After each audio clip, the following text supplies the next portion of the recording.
নবী পাক সাল্লাল্লাহু আলাইহি সাল্লাম বলেছেন, আমি তোমাদের কাছে ভারী দুইটা জিনিস রেখে গেলাম। কি জিনিস? ভারী মানে সম্মানিত। ভারী বলতে কি? লোকটার ওজন আছে, কি আছে? ভারী লোকটা মানে কি? পার্সোনালিটি ওয়ালা। যার পার্সোনালিটি যত বেশি তাকে তত ভারী মানুষ বলে, এটা তুলনামূলক। আল্লাহর নবী বলে ভারী দুইটা জিনিস রেখে গেলাম, দুইটা বস্তু, একটা কিতাবুল্লাহ আর একটা সুন্নাহ। কিন্তু যারা নবী পরিবার বিদ্বেষী তারা ওই হাদিসটা উল্লেখ করে না। সেটা কোনটা?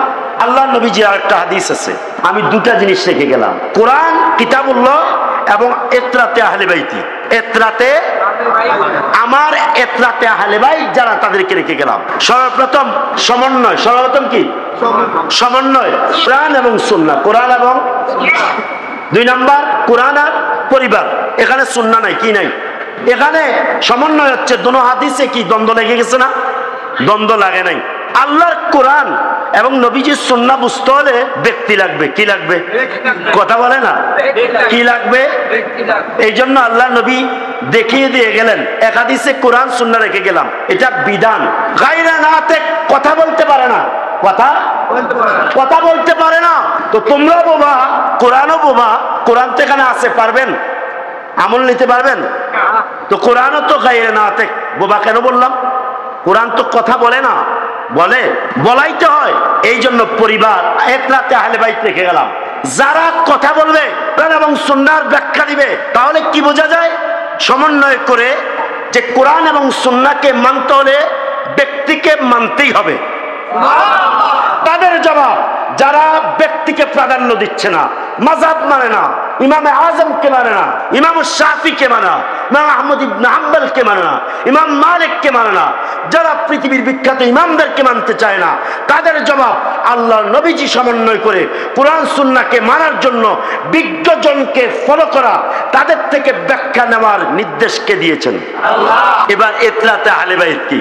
এখানে শিয়াদের একটা বাড়াবাড়ি কি আছে? আবার একদল নবী আওলাদ প্রেমী শিয়া নয়, বাড়াবাড়ি করতে গিয়ে তারা এই হাদিসকে ভিন্নভাবে উপস্থাপন করে। ইত্রাতে আহলে বাইত কারা? সাইয়েদনা হযরতে ইমাম মোল্লা আলী কারি হানাফি মাক্কি, যিনি মুজাদ্দিদ, যিনি কি, তিনি এর ব্যাখ্যা লিখেছেন, ইত্রাতে আহলে বাইত হচ্ছে আহলে ইলমরা। আহলে আহলে ইলম, আহলে মানে উলামারা। কারা? তবে উলামা বলতে সাধারণ পর্যায়ে উলামা নয়। আর অন্য বর্ণনা আছে, ইত্রাতে আহলে বাইত নবী পাকের পরিবার। নবী পাকের আচ্ছা ধরুন, আমার নবীজির একজন পরিবার জেনারেল শিক্ষিত হতে পারে না? পারে না? এখন অরিজিনালি নবী পরিবার ধরুন, উনি জেনারেল শিক্ষিত, উনি কি কোরআনে ব্যাখ্যা দিতে পারবে? পারবে। উনাকে আপনি সম্মান করবেন বংশ দিয়ে, কিন্তু উনি তো ব্যাখ্যা দিতে পারবে না। পারবে? তাহলে কি কোরআন সুন্নাহ কি ওনার কাছে আছে? তাহলে বোঝা যায় আল্লাহর নবীজি সাল্লাল্লাহু আলাইহি সাল্লাম বলেছেন, ইন্নামাল উলামা ওয়ারাসাতুল আম্বিয়া। নবী পাকের ওয়ারিস হচ্ছে আলেমরা। কারা? একটা হলো বংশ, একটা কি, আরেকটা কি ওয়ারিস, আরেকটা কি বংশ। মর্যাদা অবশ্যই মাথার তাজ, মাথার ওয়ারিস কে? আলেমরা। কারা? হাক্কানি আলেমরা। এবার বংশের বাইরে হতে পারে। ওয়াইনাল আম্বিয়া লাম ইউওয়ারিসু দিনারান ওয়ালা দিরহামান। দিনার এবং দিরহাম নবীগণ রেখে যায় না। রেখে যায় না। কি রেখে যায়? ওয়া ইন্নামা ওয়ারাসুল ইলমান, ইলম রেখে যায়। কি রেখে যায়? কি রেখে যায়? ইলম রেখে যায়। যারা এই ওয়ারিসি ইলমটা অর্জন করেছে, ওয়ারিসি ইলম যারা অর্জন করেছে, তারা যদি নবী পাকের পরিবার হয়, ডাবল মর্যাদা। তিনি নবী পরিবারও আহলে ইলমও ডাবল। কিন্তু এখানে এই হাদিসের মূল ব্যাখ্যায় মোল্লা আলী কারি বলেছেন, নবী পরিবারের যেভাবে আছে এভাবে আহলে ইলমও আছে, যারা নবী পাকের পরবর্তী, নবী পাকের হক এলেমটাকে ধারণ করে, বাতিল নয়, হক এলেমটাকে ধারণ করে।